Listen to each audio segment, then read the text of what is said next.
Hello आप सब लोगों को। लक्ष्य क्या, हम लोग सेट 16 का एक्सप्लेनेशन करते हैं। स्टार्ट करने के पहले आप अपने आंसर्स को मैच कर लीजिए प्लीज। देख लीजिए आपके कितने सही हुए हैं। अगर जरूरत लगती है तो वीडियो को पॉज कर लें, देख लें।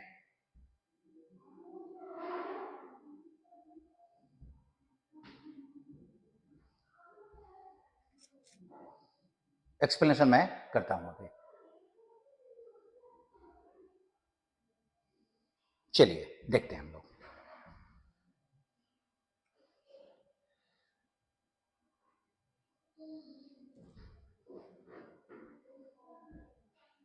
आप क्वेश्चन नंबर 1 को देखो। इसमें एक वर्ड जो दिया हुआ है उसके बारे में हम लोगों का एक्चुअली यहां पे सही आंसर होगा फेयरिंग। दो अलग वर्ड होते हैं। जैसे मैं अगर आपको, एक होता है फेयर। अब इस फेयर का मीनिंग मेला भी होता है, न्यायपूर्ण, जस्ट भी होता है, एडजेक्टिव है ये। और एक फेयर होता है दैट इज टू परफॉर्म, किसी कोई काम करना। फेयर बैडली मतलब उसने परफॉर्मेंस बुरा किया।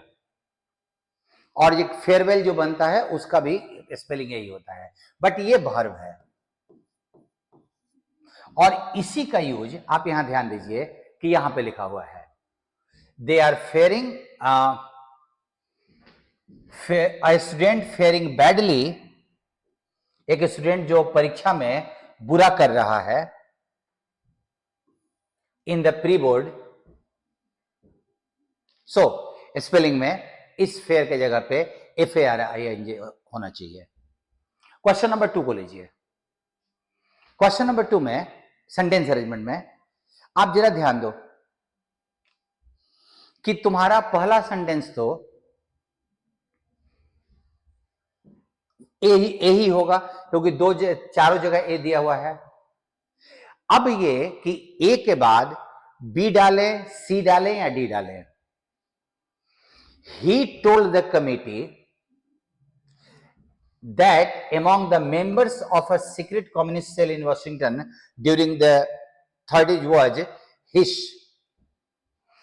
इसका मतलब कि ये आदमी कोई अलग है, ठीक है। और विटेकर चैम्बर्स यहां दिया हुआ है, यहां पे चैम्बर्स है, तो अनडाउटेडली तुम्हारे ए के बाद बी आएगा और ए के बाद बी आएगा तो तुम्हारा ये दोनों कैंसिल हो जाएगा।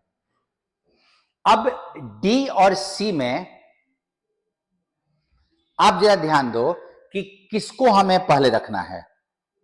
और इस चैम्बर्स ने कहा, क्योंकि ये चैम्बर्स हैं कि हिस भी था उस कमिटी में, जब विटनेस के तौर पे बुलाया गया तो हिस डिनाइड। सो तुम्हारे डी के बाद सी का आना है।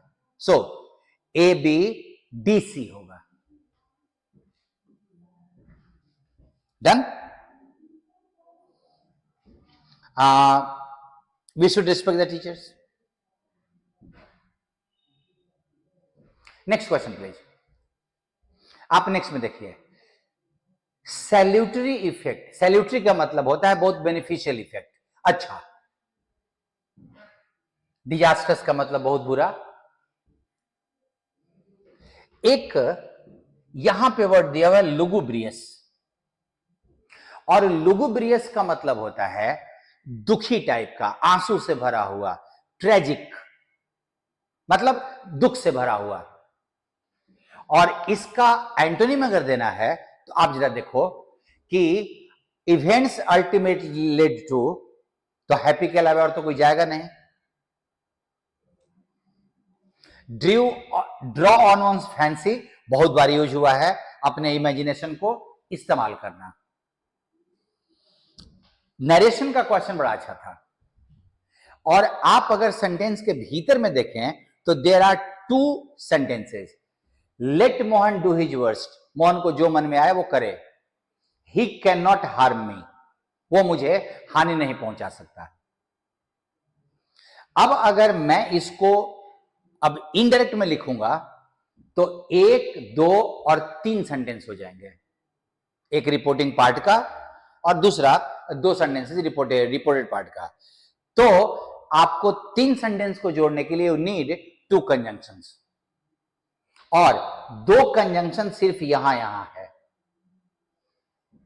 बाकी और किसी में नहीं है, बाकी तो सेंटेंस का मीनिंग दिया हुआ है। अब I told that, I declare that से आपका आंसर नहीं बनेगा। आपको टारगेट करना है कि वहां इफ होगा या ऑल्दो होगा। चाहे यहां पे ऑल्दो का मतलब 2 नेगेटिव सेंटेंस, दोनों सेंटेंस का मीनिंग एक दूसरे से ऑपोजिट। यद्यपि मोहन अपना कुछ भी कर ले, चाहे कितना ही बुरा हो, वो मुझे हानि नहीं पहुंचा सकता। सो तुम्हारा आंसर यहां ऑल्दो से चलेगा, इफ से नहीं चलेगा। नेक्स्ट क्वेश्चन 8 नंबर में, the background of male and female entrepreneurs tend to be dash. उनका बैकग्राउंड ऐसा होता है, सिमिलर होता है, अलग अलग होता है, एक्सेप्ट दैट, इसको छोड़ करके। अब मैं उसको अगर छोड़ दूं, सोचिएगा जरा, तो बाकी सब चीज तो सिमिलर ना, एक्सेप्ट मोहन तो एवरीवन, तो इस हिसाब से तुम्हारा आंसर सिमिलर जाएगा। मेल और फीमेल काम बिजनेसमैन का बैकग्राउंड एक ही होता है, सिवाय इसके कि अधिकतर वुमेन लेट अपना बिजनेस शुरू करती हैं। नेक्स्ट, एक्टिव पैसिव वॉइस में, और ये क्वेश्चन भी अच्छा खासा ठीक ठाक था, आपने बनाया है अगर तो आपने अच्छा देखा है, क्योंकि the text book were put aside by him and were never reopened, 2 passive में सेंटेंस दिया हुआ है, तो उसको एक्टिव बनाना होगा, और एक्टिव में सिर्फ यही है। आपका ऑनेस्ट का मीनिंग चाहिए नेक्स्ट इडियम फ्रेज में, और ऑनेस्ट का एक ही होता है। एबव पार का मतलब लेवल से ऊपर, above level. By the book का मतलब according to law and rule. Hand in glove, very close, एक दूसरे से बहुत नजदीकी में काम करने वाले, साथ मिलके एकदम नजदीकी। एक्सिलरेटेड द स्पीड, एक्सिलरेटेड का उल्टा तो रिटार्डेड ही होगा ना, सो सिनोनिम उतना ज्यादा मुश्किल नहीं था, लुगुब्रियस अच्छा था। यहां देखो, मैंने कहा कि जब अंधेरा हो जाए, तो अगला सेंटेंस, जब अंधेरा हो जाए तो इट गॉट डार्क, आप करोगे। अगला सेंटेंस इंपरेटिव है, लालटेन जला लेना और बाहर रख देना। अब आप जरा देखो, तो आई टोल्ड होगा नहीं, क्योंकि सेट होगा, ऑब्जेक्ट नहीं है, तो आई टोल्ड दैट कि जब अंधेरा हो जाए he should light the lantern and hang it out. ज्यादा मुश्किल नहीं था। ब्लैंक में कौन सा, dash right person for the right job, तो ये तो आइडेंटिफाई करना है ना, ये पहचानना कि सही काम के लिए कौन सा व्यक्ति सही है। We have to identify it. Incorrectly spelled, committed में आप देखो, डबल एम का ही इस्तेमाल होता है। नेक्स्ट, ये क्वेश्चन में फिर से वही कि आप यहां पे आप S4 को देख लो और उनको हटाओ। We must explore new methods of boosting agriculture development, हमें एग्रीकल्चर को डेवलप करने का नया मेथड खोजना है। और food can also be imported, हम खाने को इंपोर्ट भी कर सकते हैं। Scientist should be encourage to contribute, ये 2 चीजें हो गई। अब इस सेंटेंस को देखो, सबसे इंपॉर्टेंट फैक्टर है इंडिया के डेवलपमेंट अपलिफ्ट ऑफ दैट कि हम जो भूखे असंतुष्ट लोग हैं उनको अच्छे भोजन मुहैया कराएं।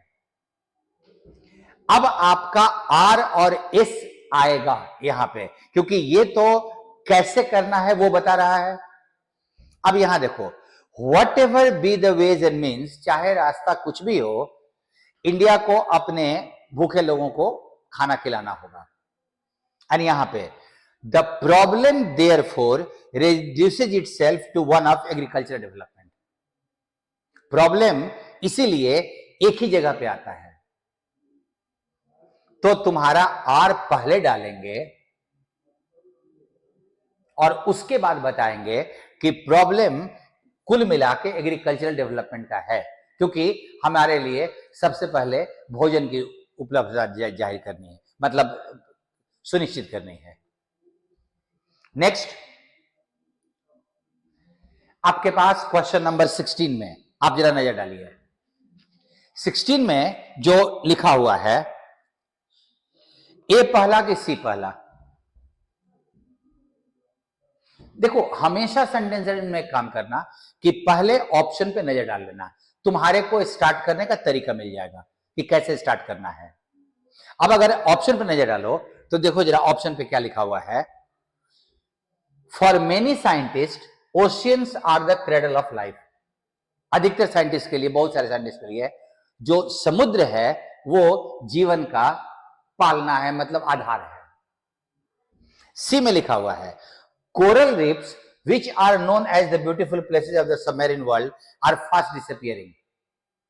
अब आपका सी पहले डालोगे, तुम देखो बी और सी का आपस में कनेक्शन है, और डी भी देख लो, डाई। बी में देखो न्यूक्लियर वेस्ट को हम डंप कर रहे हैं and the result is that, तो बी के बाद डी, हम न्यूक्लियर वेस्ट को, केमिकल प्रोडक्ट्स को ओशन में डाल रहे हैं, परिणाम यह है कि बहुत सारी मछलियां मर रही हैं। सी नंबर, तो तुम्हारा बी, डी और सी तीनों तो एक साथ आ रहा है, और बी, डी और सी अगर एक साथ आ रहा है तो तुम्हारा आंसर ए जाएगा, क्योंकि बी, डी और सी एक साथ और कहीं नहीं है। Next question please.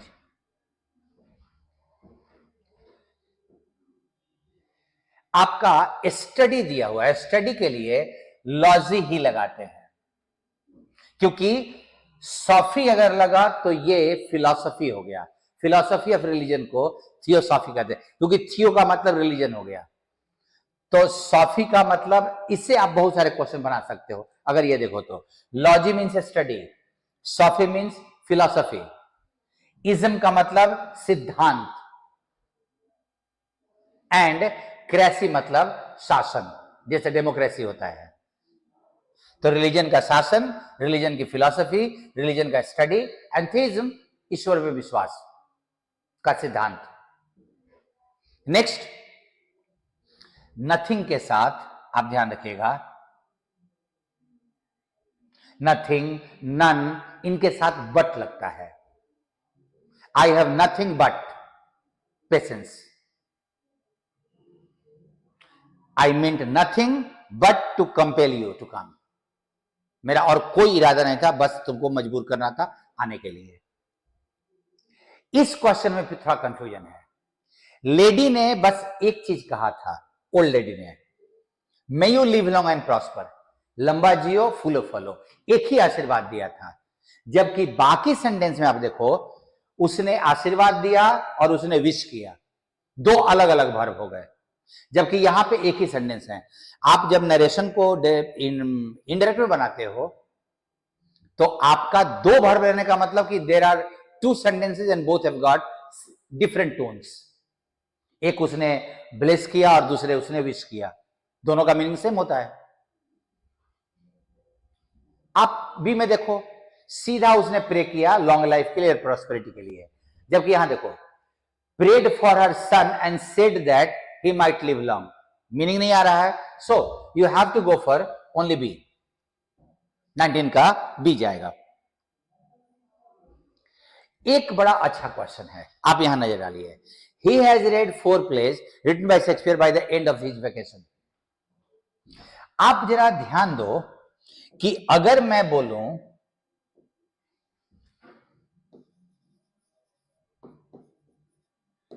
by the end of his vacation,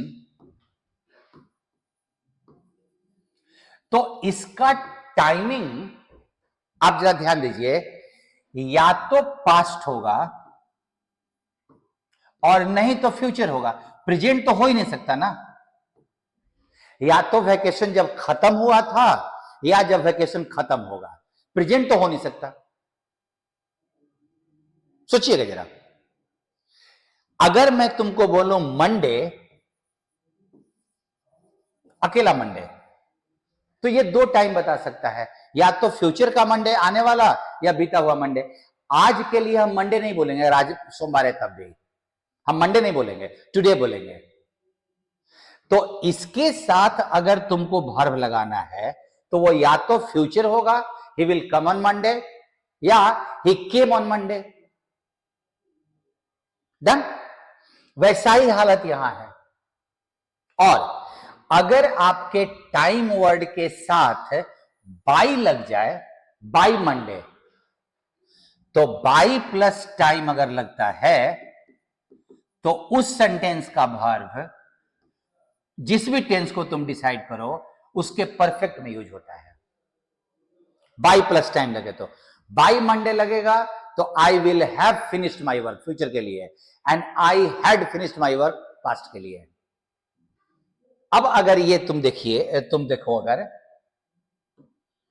तो अगर मंडे लगा हुआ है तो इस हैज रीड के जगह पे या तो हैड रीड और नहीं तो विल हैव रीड। मतलब पास्ट या फ्यूचर का परफेक्ट बनाना पड़ेगा आपको, प्रेजेंट नहीं बन सकता। अच्छा क्वेश्चन था। नेक्स्ट क्वेश्चन पर नजर डालो। आपके पास ऑप्शन देखो ए और डी का, और ए और डी में आप जरा ध्यान दीजिए कि आपका am I one of the people who are worried that, तुम्हारा इंट्रोडक्शन तो तुम्हारा ए में ही है कि क्या मैं उन लोगों में से हूं जो कि ये परेशान हो रहे हैं कि बिल क्लिंटन का जो सेकंड टर्म होगा वो बर्बाद हो जाएगा। अब आपके ए के बाद आएगा क्या? तुम्हारा ए के बाद अगर मैं ए लेता हूं तो सी आएगा या डी आएगा। यहां देखो, लाई झूठ might have been so much campaign, मतलब प्रचार झूठ का इतना हुआ है इससे कोई कनेक्शन नहीं है। जबकि यहां देखो, well it is true that I have been wondering whether a president could be impeached. Impeach होता है ना, प्रेसिडेंट पे आरोप लगाना, महाभियोग चलाना। तो ये सही है कि मैं चिंता कर रहा हूं, तो तुम्हारा ए के बाद डी जुड़ेगा और आंसर हो जाएगा ए। Question number 22। 22 में भी अगर आप ऑप्शन पे नजर डालें तो 3 में ए और 1 में सी। सेज क्लार्क, उसके बाद ही, उसके बाद ही जेनियस। तो ये तीनों तो एक साथ आएगा क्योंकि वो क्लार्क के बारे में ही है। तो ए को तो तुमको शुरू में ही रखना पड़ेगा, उसके बाद तुमको सी डालना होगा क्योंकि पहले नाउन डालोगे फिर प्रोनाउन डालोगे। तो ए के बाद तो तुम्हारा सी ही आएगा और ए के बाद सी दोनों जगह पे है, मतलब तुम्हारा ये कैंसिल और ये कैंसिल। अब बी डी या डी बी, आप जरा ध्यान दीजिएगा कि बी डी डालेंगे कि डी बी डालेंगे। बी में लिखा हुआ है बाय ऑल काउंट्स, मतलब हर तरह से, he has accomplished that mission with that mission, my mission. तो सी के बाद बी, आराम से बन गया। सो तुम्हारे सी के बाद बी अगर आना है तो ये जाएगा ऑप्शन नंबर बी। बनाने के समय में ऑप्शन पे के हेल्प से बनाओ, तुम्हारे को क्लैरिटी भी रहेगी और जल्दी भी बनेगा। अंडरस्टैंडिंग के बाद ऑप्शन देखने का कोई लॉजिक नहीं बनता। सेंटेंस अरेंजमेंट मैथ के उन क्वेश्चंस की तरह होता है जिसमें टीचर्स एडवाइस करते हैं कि ऑप्शन के थ्रू बनाओ, जल्दी बनेगा, कंफर्म बनेगा।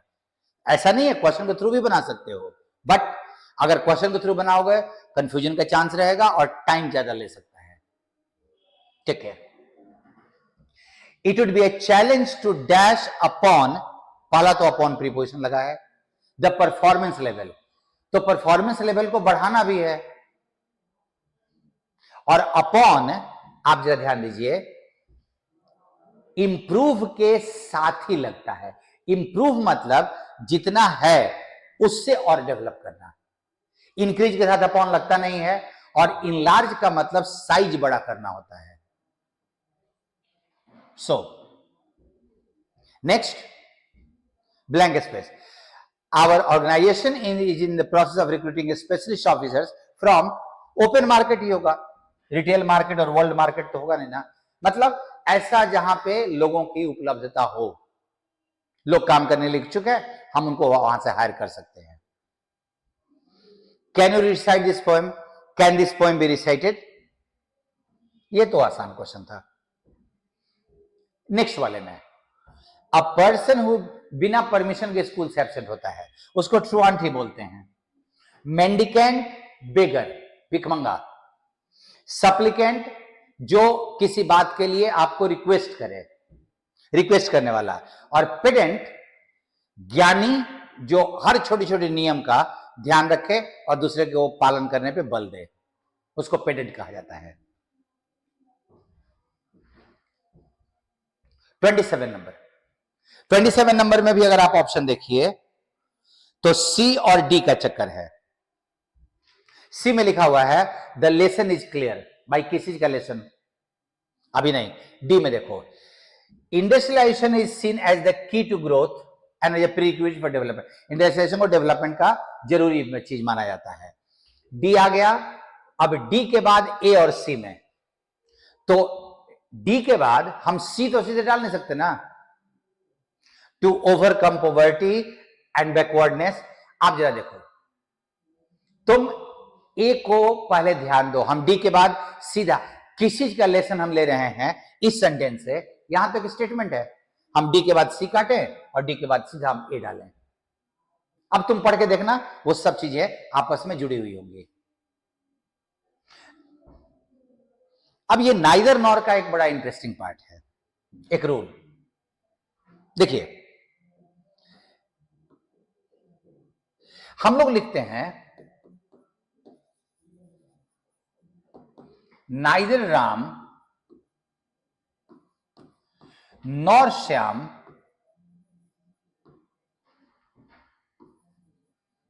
केम इन द पार्टी।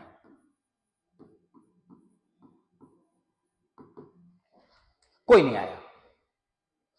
इस सेंटेंस को, चूंकि नाइदर नॉर कंजंक्शन भी है, कोऑर्डिनेट है, तो इसको यह कहा जाता है कि आप इन दोनों के बाद कंप्लीट सेंटेंस लिख सकते हो। और जब कंप्लीट सेंटेंस लिखना होगा तो ऐसे बनाते हैं, नाइदर से आपने शुरू किया, नाइदर के बाद फुल सेंटेंस डालना है, और चूंकि ये निगेटिव वर्ड है तो आपको ऐसे रखना होगा, neither did Ram come to the party. Full sentence आप लिखिए, फुल सेंटेंस आपको लिखना है, ऑक्सिलरी वर्ब को सब्जेक्ट से, वर्ब से बाहर निकाल कर रखना होगा। नॉर, अब नॉर के बाद टू द पार्टी लिखने की जरूरत नहीं है, कम लिखने की जरूरत नहीं है, बस खाली ऑक्सिलरी वर्ब जरूर डालना होगा, सेम ऑक्सिलरी वर्ब, आप ऐसे लिख सकते हो। दोनों का मीनिंग सेम है।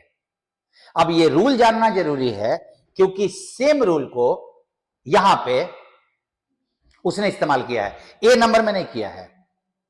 ए क्यों गलत है मैं अभी बताता हूं। अभी आप देखो, neither do I nor does my friend live, neither do I live nor does my friend live, दोनों वर्ब आ गया सामने सामने। यहां देखो, neither I live, auxiliary verb बाहर नहीं है। इस सेंटेंस में neither I nor my friend. अब तुम्हारे पास क्वेश्चन ये दिमाग में आना चाहिए कि बाकी का ये दोनों ऑप्शन ये क्यों सही है, बाकी के दो ऑप्शन क्यों गलत है। पहला ये, कि जब नाइदर नॉर से दो सब्जेक्ट जुड़ते हैं तो वर्ब को एग्री कराना होता है नॉर या और के बाद वाले से। तो अगर मुझे नाइदर नॉर से करना है तो नॉर के बाद वाला फ्रेंड से तुम्हारा लिव एग्री होता, तो इसको होना चाहिए था लिव्स। इसके चलते ऑप्शन नंबर डी गलती। और neither I do nor does my friend live, यहां पर तो इधर है ही नहीं। सो तुम्हारा कोई भी ऑप्शन प्रॉपर नहीं है सिवाय ऑप्शन नंबर बी के। Next, it is our dash endeavour. Endeavour का मतलब होता है प्रयास। कैसा प्रयास? कांस्टेंट, क्योंकि ये तो बहादुर हो गया ना। प्रोडक्ट रेंज को बढ़ाने का ये मेरा हम लोगों का लगातार प्रयास चलता रहता है। Next, cloze test. अब आपके क्लोज टेस्ट में आप क्वेश्चन नंबर 30 पे नजर डालो। With a dash to do what it takes to raise tax. With a dash to do, questioning नहीं जाएगा। With a doubt to do, reluctance होता है ना, अनिच्छा। और रिलक्टेंस के बाद या रिलक्टेंट के बाद आगे में टू भी बन लगता है, किसी काम को करने की अनिच्छा, क्योंकि आगे में निगेटिव वर्ड है। This unfortunate dash. आप इस क्वेश्चन में करने के लिए पिछला वाला सेंटेंस को जरा देख लीजिए। We now have a peculiar combination of economic policy of India. India में अभी बड़ा इकोनॉमिक पॉलिसी का पिक्यूलियर कॉम्बिनेशन है। कैसा? A declared attempt at fiscal consolidation. हम आर्थिक रूप से मजबूत होना चाहते हैं, उसके लिए प्रयास करना चाहते हैं। और दूसरा, कंबाइंड विथ, साथ में यह जुड़ा हुआ है कि हम टैक्स के रेवेन्यू को बढ़ाना नहीं चाह रहे हैं। और ये जो दो विरोधी परिस्थितियां हैं, दैट इज जक्सटापोजिशन, विरोधी परिस्थितियां। ये जो दो विरोधी परिस्थितियां हैं, हैज मींट स्क्वीज और स्क्वीज ऑन, मतलब निचुड़ गया है सेंट्रल गवर्नमेंट एक्सपेंडिचर, वो कम हो गया है। And particularly those relating to social spending that directly dash most people. Social spending that, अच्छा इफेक्ट और अफेक्ट में अंतर है, जानते हो ना।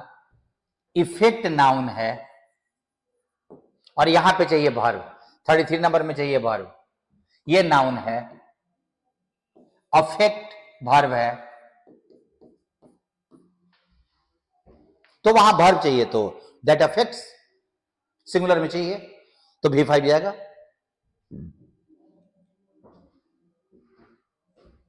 ये क्वेश्चंस इंटरेस्टिंग, आपने कितना सही बनाया है आप जरा ध्यान दीजिए।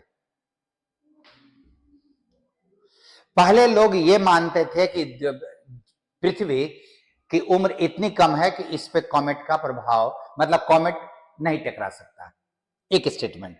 दूसरा, जो पैनिक था लोगों के बीच कॉमेट के एक्सप्लोजन से, उससे यूएस गवर्नमेंट को स्टेटमेंट देने के लिए बाध्य होना पड़ा। आप जरा क्वेश्चन में देखो, पहला वाला 1994 जब कॉमेट टकराया तो यूएस के प्रेसिडेंट और वाइस प्रेसिडेंट को 4 बजे जग के ब्रीफिंग देना पड़ा, प्रेस में बोलना पड़ा, डर के कारण। और दूसरा सेंटेंस यहां पे देखो, बैक देन, उस समय में, few thought that the earth had been in existence for that much long। बहुत कम लोग मानते थे कि दुनिया इतनी पुरानी है, क्योंकि साइंटिस्ट ने यह कहा था कि कॉमेट टकराता है एवरी 10 मिलियन ईयर्स, 10 मिलियन साल में एक बार कॉमेट टकराता है, और बहुत कम लोग मानते थे। तो आप अगर इन दोनों स्टेटमेंट्स को नजर डालो तो दोनों सही है। Previously, the comets were thought to have potential to cause great devastation। उनमें ऐसा माना जाता था कि इतना ज्यादा इतना ज्यादा क्षमता है कि वो बहुत ज्यादा विनाश कर सकते हैं। अपने थॉट पे नहीं, पैसेज में जो लिखा हुआ है उस पे नजर डालिएगा। एंड दूसरा, even satellites view do not yield definite result. अगर सैटेलाइट से भी ऊपर से देखा जाए पृथ्वी को तो भी कोई रिजल्ट नहीं मिलता, और दोनों को काटा गया है। साइंटिस्ट ने मिस्टेकनली, चूंकि कॉमेट में आइस होता है, तो getting hit by one would not be much worse than being struck by a snowball. Scientist ये बोलते थे कि चूंकि उसमें बर्फ होता है तो ये बर्फ के गोले से टकराने की तरह होता है, बर्फ का गोला टकरा रहा है। तो पहले लोग ये नहीं मानते थे कि कॉमेट से डिवास्टेशन होता है, और सैटेलाइट से भी ये पता नहीं चलता, जबकि ये देखो यहां पे लिखा हुआ है, studying photos taken from the air and from orbit, scientist found that Earth is scarred with many impact craters. Scientist ने यह पाया कि पूरी पृथ्वी पे कॉमेट के प्रभाव का असर दिखता है। तो सैटेलाइट से फोटो ही लेंगे ना, दूरबीन से तो देखेंगे नहीं। सो दोनों गलत है, none of these. Third number, even if getting older craters could be identified.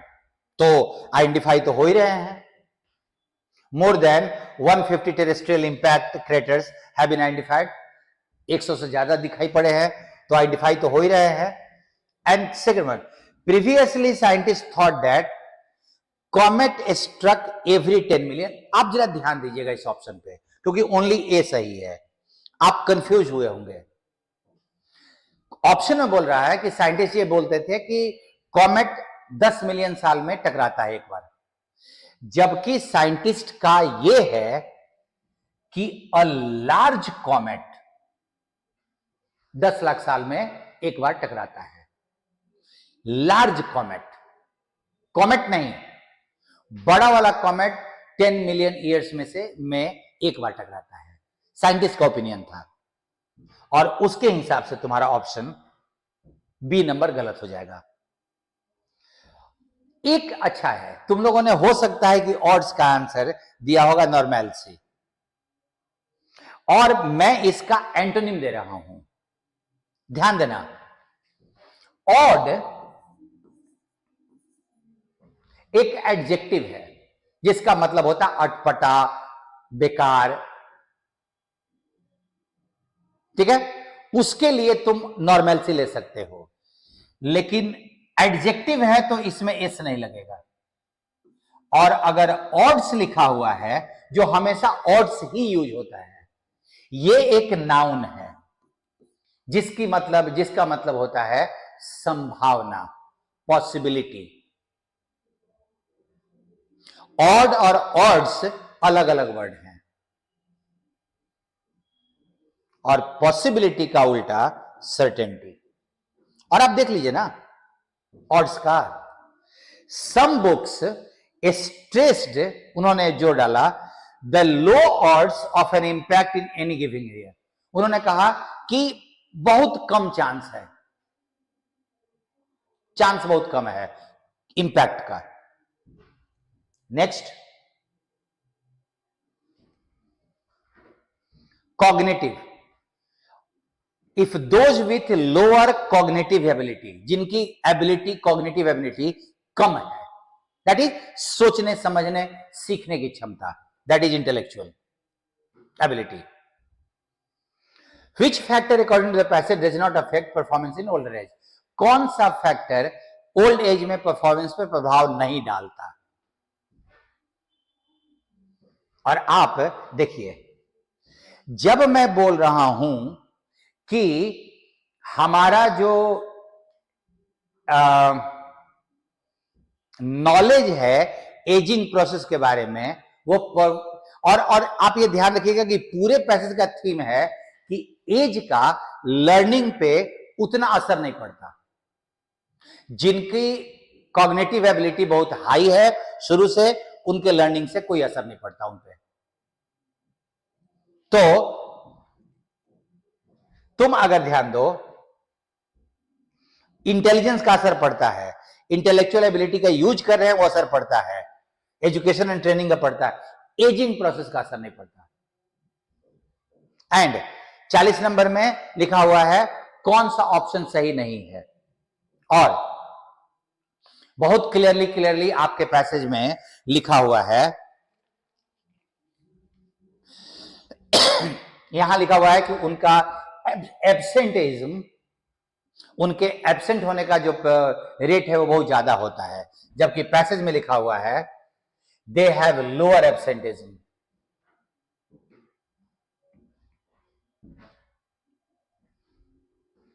And accentuation का मीनिंग आपसे पूछ रहा है, ऑपोजिट।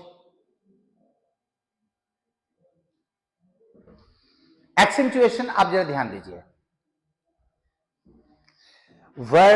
वर्णन gives evidence that the rate of decline is slowest among those, कि जो एज के साथ जो पतन होता है वो बहुत धीमा है उनमें whose original score was high, जिनका इंटेलेक्चुअल स्कोर पहले बहुत ऊंचा होता था। इट इज देयरफॉर, इसलिए an accentuation of individual differences, और इसीलिए जो इंडिविजुअल डिफरेंसेस हैं वो आपका बहुत हाईलाइट हो जाता है। एक्सेंचुएट मतलब होता है किसी चीज को जरूरत से ज्यादा हाईलाइट कर देना, उस पर जोर डाल के, बढ़ना और उसका उल्टा मिटिगेशन, कम होना। Next, science emerge as a saviour of mankind. क्यों कहा गया पैसेज में? क्योंकि मनुष्य,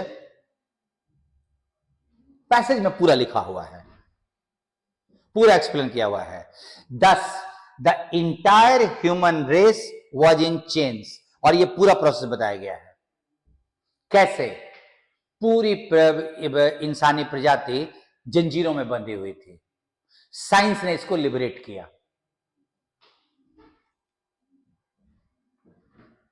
नॉट ट्रू। अब नॉट ट्रू में आप जरा ध्यान दो कि यह बात कहीं नहीं लिखा हुआ है कि गैलीलियो और ब्रूनो कोपरनिकस के डिसाइपल थे, क्योंकि देखो it was the fate of Copernicus, Galileo, Bruno and others, उनका आपस में संबंध नहीं बताया है। एंड फ्लाउट का और इनलाइटेंड का, आप जरा देखिए, the tools of religion are faith, intuition and spoken words of the enlightened.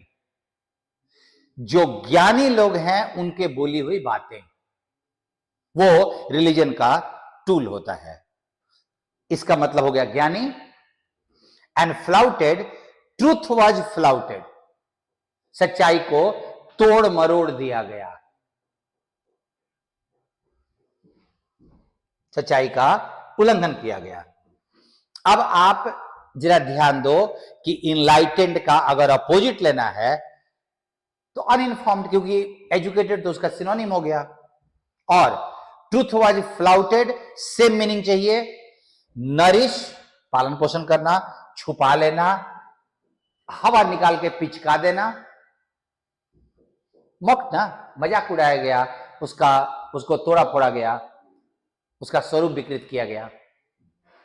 So I hope कि आपने एक्सप्लेनेशन भी देखा, कुछ चीजें नई भी सीखी और अप्रोच अपना जज कर रहे होंगे आप। आई होप कि सारी चीजों को जज कीजिएगा और बताइएगा कैसा लगा आपको एक्सप्लेनेशन। कुछ और एक्सप्लेनेशन में ऐड करना है, सब्सट्रैक्ट करना है, आप बताइएगा जरूर। Thank you to all of you.